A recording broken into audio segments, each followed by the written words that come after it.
Hello everyone, अपन next question करते हो। Okay, हमारे पास गिवन क्या है? हमारे पास एक सर्कल का इक्वेशन गिवन है और इस सर्कल जो है इसका हम लोग लेते हैं मिरर इमेज इस लाइन के अबाउट, तो उस सर्कल का इक्वेशन ये बन गया। पल्ले पड़ा तो बोल रहे कि बताओ alpha plus 6x r square की वैल्यू कितना होगा। अल्फा प्लस 6r स्क्वायर की वैल्यू कितना होगा ये पूछ रहा है। क्लियर? तो चलो देखते हैं इस क्वेश्चन को हम लोग कैसे सॉल्व करेंगे। तो हमारे पास गिवन इक्वेशन क्या है सर्कल का? हमारे पास गिवन है x square plus y square minus 2x minus 6y plus alpha is equal to 0 और लाइन का इक्वेशन क्या है? y equal to x plus 1। Clear? और जो हमारा सर्कल बना मिरर इमेज उसका इक्वेशन क्या है? उसका इक्वेशन है 5x square plus 5y square plus 10gx plus 10fy plus 38 equal to 0। ये हमारे पास पल्ले पड़ा। चलो अब इस सिचुएशन को हम बना के दिखाते हैं डायग्राम से कि क्वेश्चन कहना क्या चाहता है। क्वेश्चन कह रहा है एक सर्कल मान लो ऐसे है आपके पास, ठीक है, एक लाइन ऐसे है, इसका मिरर इमेज लिए, मीन्स मान लो ये आपके पास मिरर है, तो उस सर्कल का जब मिरर इमेज ले लेंगे तो हमारे पास मान लो यहाँ पे कोई एक सर्कल बन गया। क्लियर? ऐसे बन गया। अब इसका जो कॉन्सेप्ट है उस कॉन्सेप्ट को समझो कि कॉन्सेप्ट क्या बोलता है। कॉन्सेप्ट बोलता है कि जब भी इस टाइप का सिचुएशन बनेगा, कोई सर्कल का जब हम लोग मिरर इमेज लेंगे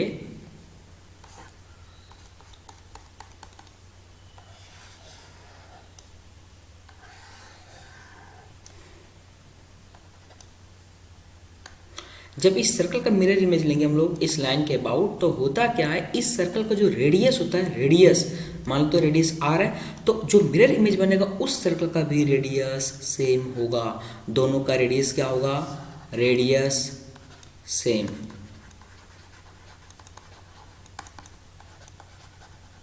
क्लियर? तो बेसिकली जो इसका सेंटर होता है ना, वो सेंटर का मिरर इमेज बन जाता है यहाँ पे।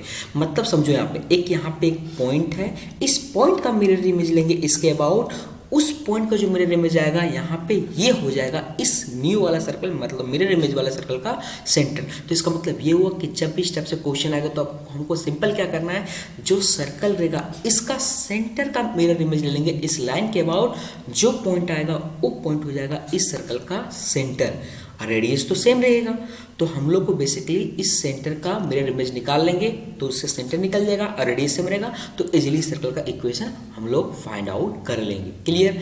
अब कोई पॉइंट का किसी लाइन से मिरर इमेज कैसे निकालते हैं, तो इसका तरीका हम आपको बताए थे। एक फॉर्मूला होता है, हम क्या बोलते हैं, फॉर्मूला मत याद करो, सिंपल कॉन्सेप्ट जानो और लॉजिक जानो। वो क्या होता है, हम बोले थे कि यदि मान लो कोई एक यहाँ पे पॉइंट है, इसका हम लोग निकालते हैं मिरर इमेज इस लाइन के अबाउट, तो हम लोग क्या करते हैं, हम लोग ड्रॉ करते हैं यहाँ पे फुट ऑफ परपेंडिकुलर। क्या ड्रॉ करते हैं? Foot of perpendicular. इस लाइन का इक्वेशन आपके पास गिवन रहता है। क्लियर? तो हम लोग क्या करते हैं, जो इसका स्लोप रहता है, इसका स्लोप इसके परपेंडिकुलर ये लाइन रहता है, तो इसका स्लोप का प्रोडक्ट, सॉरी इसका स्लोप और इसका स्लोप का प्रोडक्ट कितना होता है? -1 होता है। तो इससे हमारा इसका स्लोप निकल जाएगा और ये पॉइंट हमारे पास पता है, तो पॉइंट और स्लोप फॉर्म से इस लाइन का इक्वेशन लिख लेंगे। और जब इस लाइन की इक्वेशन लिख लेंगे और इस लाइन की इक्वेशन हमारे पास पता है, तो दोनों को जब सॉल्व करेंगे तो हमारे पॉइंट ऑफ इंटरसेक्शन निकल जाएगा, जिसको हम लोग क्या बोलते हैं, foot of perpendicular, FOP, foot of perpendicular. और हम लोग को पता है कि ये पॉइंट क्या होता है, ये दोनों पॉइंट का मिड पॉइंट होता है, ये पॉइंट होता है mid point. Clear? Mid point किसका किसका? इस पॉइंट का और इस पॉइंट का, मतलब यहाँ से लेके जो यहाँ तक डिस्टेंस होता है और यहाँ से लेके यहाँ तक डिस्टेंस होता है, ये दोनों का दोनों सेम होता है। पल्ले पड़ा तो हम लोग फिर मिड पॉइंट के कॉन्सेप्ट से हम लोग ये वाला पॉइंट निकाल लेंगे। पल्ले पड़ा तो ये है कॉन्सेप्ट। क्लियर? कॉन्सेप्ट समझ में आ गया। हम क्वेश्चन सॉल्व करके दिखाते हैं कि क्वेश्चन को कैसे सॉल्व करेंगे। क्लियर? तो हमारे पास जो पहले सर्कल गिवन है, ओरिजिनल सर्कल, उसको लिखते हैं, उसका सेंटर लिखते हैं और रेडियस लिखते हैं। तो जो हमारा ओरिजिनल सर्कल है वो है x square plus y square minus 2x minus 6y plus alpha equal to 0। तो इसका सेंटर क्या हो जाएगा? सेंटर हो जाएगा, सेंटर मान लेते हैं C1, तो सेंटर इसका हो जाएगा 1, 3। हम सेंटर लिखने के लिए सिखाएं आपको, क्या बोलते हैं कि जो x का कोफिशिएंट रहता है उसको हाफ करता है, उसको माइनस से मल्टीप्लाई करते हैं, और फिर y का जो कोफिशिएंट रहता है उसको हाफ करते हैं, उसको माइनस से मल्टीप्लाई करते हैं, हमारा सेंटर निकल जाएगा। और रेडियस क्या होता है? रेडियस मान लेता है R1। रेडियस कैसे निकालते हैं? रेडियस निकालने के लिए क्या करते हैं, जो सेंटर रहता है उसका स्क्वायरिंग करते हैं और जो एक्सटर्नल जो हमारे यहाँ पे कांस्टेंट टर्म रहता है उससे हम लोग सब्ट्रैक्ट कर देते हैं, सेंटर रहता है उसका स्क्वायर करके सम करते हैं और जो कांस्टेंट वाला रहता है उसको सब्ट्रैक्ट कर देते हैं और पूरे को अंडर रूट ले लेते हैं। मतलब ऐसे हो जाएगा 1 का स्क्वायर प्लस 3 का स्क्वायर माइनस अल्फा। तो ये हो जाएगा हमारे पास, इसको R1 ही R लेते हैं क्योंकि दोनों का तो रेडियस सेम रहेगा। तो R इक्वल टू हो जाएगा हमारे पास अंडर रूट 10 माइनस अल्फा। ये हमारे पास R का वैल्यू निकल गया। क्लियर। अब हमारे पास जो लाइन का इक्वेशन गिवन है ना, और इसके अलावा जो मिरर इमेज बना सर्कल का उसका हम सेंटर ले लेते हैं। ओके, तो जो हमारे पास सर्कल है उसका इक्वेशन है 5x square plus 5y square plus 10gx plus 10fy plus 38 equal to 0 है। तो सबसे पहले देखो ये दोनों कोफिशिएंट तो सेम है लेकिन 1 1 नहीं, तो हम लोग 1 1 बनाएंगे। कैसे बनाएंगे? 5 से डिवाइड करके। तो हमारे पास बन जाएगा यहाँ पे x square plus y square plus 2gx plus 2fy plus 38/5 is equal to 0। Clear. तो इसका सेंटर क्या हो जाएगा? इसका सेंटर हो जाएगा हमारे पास, मान लेते हैं इसका सेंटर है हमारे पास C2 इक्वल टू हो जाएगा हमारे पास माइनस जी और माइनस एफ। क्लियर, ये हो जाएगा।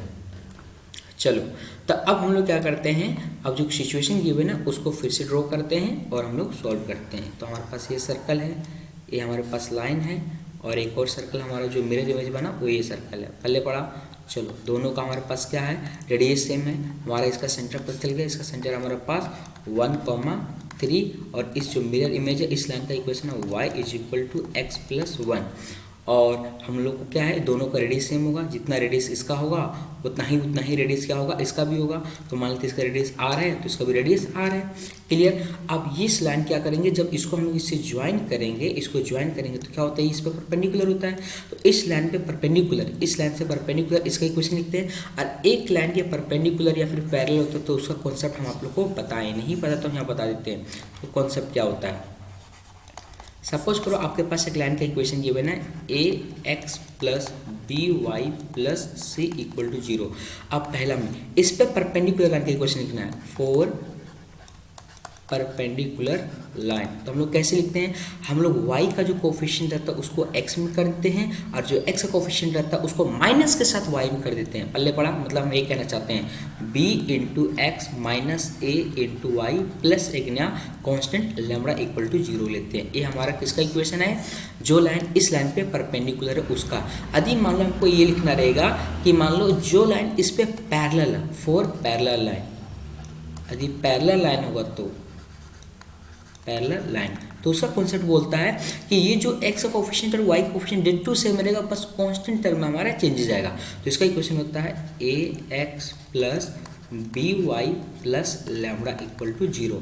एक किसका इक्वेशन है, जब हमारे पास इससे परपेंडिकुलर लाइन का इक्वेशन लिखना रहेगा तब, और ये इसका इक्वेशन है जब हमको इस पे पैरेलल लाइन का इक्वेशन लिखना रहेगा तब। समझ में आ गया। तो इसी कॉन्सेप्ट का भी हम लोग यहाँ पे यूज करेंगे। तो हम लोग इसको लिख लेते हैं पहले अच्छे से। तो ये बन जाएगा हमारे पास, ये दोनों को उठा के इधर कर देते हैं तो हमारे पास बन जाएगा माइनस एक्स प्लस वाई और हो जाएगा आपका -1 इक्वल टू 0। अब इस पर परपेंडिकुलर लाइन का इक्वेशन लिखेंगे तो हो जाएगा हमारे पास x का जो कोफिशिएंट रहेगा इसको हम लोग y में कर देंगे और जो y का कोफिशिएंट रहेगा उसको हम लोग x में कर देंगे। पहले पढ़ रहा है। चलो, तो इसको इरेज कर देते हैं। तो हमारे पास बन जाएगा यहाँ पे 1 इंटू एक्स फिर माइनस और -1 इंटू वाई और फिर नया कॉन्स्टेंट लैम्बडा इक्वल टू 0। तो बन जाएगा हमारे पास x plus y plus lambda equal to 0। तो ये किसका इक्वेशन बन गया, ये हमारे पास इस लाइन का इक्वेशन बन गया। पल्ले पड़ा। अब ये लाइन देखो हमारा इसका सेंटर से पास करेगा। क्लियर। तो इसका सेंटर क्या है 1,3। तो हम लोग इस सेंटर इसको सेटिस्फाई करेगा। तो सेटिस्फाई करवाते हैं तो हमारे पास बन जाएगा 1 plus 3 plus lambda equal to 0। हमारे पास लैम्बडा इक्वल टू आ गया -4। क्लियर। हमारे पास लैम्बडा का वैल्यू निकल गया हमारा। तो इस लैम्बडा का वैल्यू फिर से हम लोग यहाँ पे पुट कर देते हैं। हमारे पास लाइन का इक्वेशन हो गया x plus y minus 4 equal to 0। Clear. अब हम लोग क्या करते हैं, ये इक्वेशन और जो हमारे पास लाइन का इक्वेशन है जो मिरर की तरह एक्ट कर रहा है उसका इक्वेशन है y equal to x plus 1, ये दोनों को साथ में सॉल्व करते हैं। तो इस y को वैल्यू को यहाँ पे प्लग कर देते हैं तो हमारे पास हो जाएगा x plus 1 minus 4 equal to 0। तो यहाँ से आ जाएगा हमारे पास x is equal to 3/2। Clear. अब इस x की वैल्यू को यहाँ पे प्लग कर देते हैं तो हमारे पास y इज इक्वल टू हो जाएगा 3/2 प्लस 1, तो हो जाएगा y इज इक्वल टू 5/2। पल्ले पड़ा। अब हमारा ये दोनों का पॉइंट ऑफ इंटरसेक्शन मिल गया। इस पॉइंट पे कट कर रहा, इस पॉइंट का कोऑर्डिनेट हमारे पास हो गया, जस्ट सेकेंड, इस पॉइंट का कोऑर्डिनेट हो गया हमारे पास 3/2, 5/2। अब हमारे पास इसका कोऑर्डिनेट पता है, इसका कोऑर्डिनेट पता, हमको इसका कोऑर्डिनेट निकालना है। और हम आपको बताए थे कि ये पॉइंट और ये इस पॉइंट का मिड पॉइंट होता है, तो उसका कॉन्सेप्ट से हम लोग इसका कोऑर्डिनेट निकालेंगे। कैसे निकालेंगे थोड़ा कॉन्सेप्ट बता देते हैं, फिर हमको निकाल के दिखा देते हैं। देखो कॉन्सेप्ट क्या बोलता है। सपोज करो कि एक लाइन, एक पॉइंट यहाँ पे है और एक पॉइंट यहाँ पे है और एक पॉइंट यहाँ पे। क्लियर। और इसका मतलब ये है कि ये 3 पॉइंट है, तो इस पॉइंट का कोऑर्डिनेट मान लेते हैं हम लोग। ए पॉइंट मान लेते हैं ए है और ये बी है, इसका कोऑर्डिनेट मान लेते हैं हम लोग x1, y1, इसका कोऑर्डिनेट मान लेते हैं x2, y2 और इसका कोऑर्डिनेट मान लेते हैं हम लोग h, k। क्लियर। तो हमारे पास h, k क्या है, a और b का क्या है, मिड पॉइंट है। तो मिड पॉइंट कॉन्सेप्ट क्या बोलता है, h इज इक्वल टू हो जाएगा x1 plus x2 divide by 2, k is equal to हो जाएगा y1 plus y2 divide by 2। तो इसको क्रॉस मल्टीप्लाई करते हैं तो हमारे पास हो जाएगा 2h is equal to x1 plus x2 और यहाँ पे हो जाएगा 2k is equal to y1 plus y2। तो हमको x2 का वैल्यू निकालना है। मान लो इसका वैल्यू पता है और इसका वैल्यू पता है, तो इसको उठा के इधर कर दो तो क्या हो जाएगा हमारे पास x2 इज इक्वल टू हो जाएगा 2h माइनस x1। पल्ले पड़ा। और सिमिलरली यहाँ पे क्या हो जाएगा y2 इज इक्वल टू हो जाएगा, तो इसको उठा के इधर करेंगे तो 2k माइनस y1। तो ये चीज दिमाग में आपको रखना है कि यदि मान लो आपके पास इसका कोऑर्डिनेट पता है और इसका कोऑर्डिनेट पता है और इसका कोऑर्डिनेट निकालना है और ये क्या है, इसका और इसका मिड पॉइंट है ये, तब हम लोग क्या करते हैं, जो ये पॉइंट रहता है उसको 2 से मल्टीप्लाई करते हैं और इसको सब्ट्रैक्ट करते हैं। हम रिपीट कर दे रहे हैं, जो ये पॉइंट रहता है उसको 2 से मल्टीप्लाई करते हैं और इसको सब्ट्रैक्ट कर देते हैं, तो हमारे पास इसका कोऑर्डिनेट निकल जाएगा। तो हमारे पास इसका कोऑर्डिनेट C2 कैसे निकलेगा उसको दिखाते हैं हम आपको। तो हमारे पास C2 का कोऑर्डिनेट हो जाएगा, एक कॉन्सेप्ट था, अब क्वेश्चन में आते हैं। तो C2 इज इक्वल टू हो जाएगा हमारे पास 2 इंटू 3/2 माइनस 1, कम हो जाएगा 2 इंटू 5/2 माइनस 1। तो इसको सॉल्व करेंगे तो हमारे पास आ जाएगा C2 इज इक्वल टू आ जाएगा 2, 2। तो हमारे पास सेंटर निकल गया। क्लियर। हमारे पास सेंटर ये हो गया, इसका सेंटर निकल गया हमारे पास 2, 2। अब हम लोग रेडियस निकालते हैं। हमारे पास सर्कल का इक्वेशन क्या है, ये सर्कल का इक्वेशन है, हम लोग निकालते हैं रेडियस। तो रेडियस क्या हो जाएगा हमारे पास,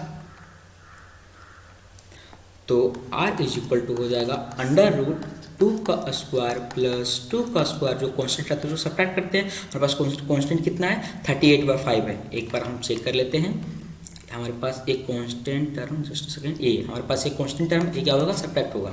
क्लियर। तो यहाँ पे लिखते हैं हम लोग, तो हो जाएगा 38/5। सिंप्लीफाई करते हैं तो हमारे पास r इज इक्वल टू आ जाएगा 2√2/5। क्लियर। स्क्वायरिंग करते हैं तो r स्क्वायर इक्वल टू आएगा हमारे पास 2/5। हमारे पास r स्क्वायर का वैल्यू निकल गया। क्लियर। और हम r का वैल्यू और निकाले थे, हमारे पास एक r का वैल्यू क्या निकला था, r इक्वल टू आया था √10 माइनस अल्फा। क्लियर। तो हम लोग इसको फर्दर स्क्वायरिंग करते हैं, ये हम लोग ऑलरेडी निकाल चुके हैं सर्कल 1 से, तो हम लोग स्क्वायरिंग करते हैं तो हो जाएगा हमारे पास r square is equal to 10 minus alpha.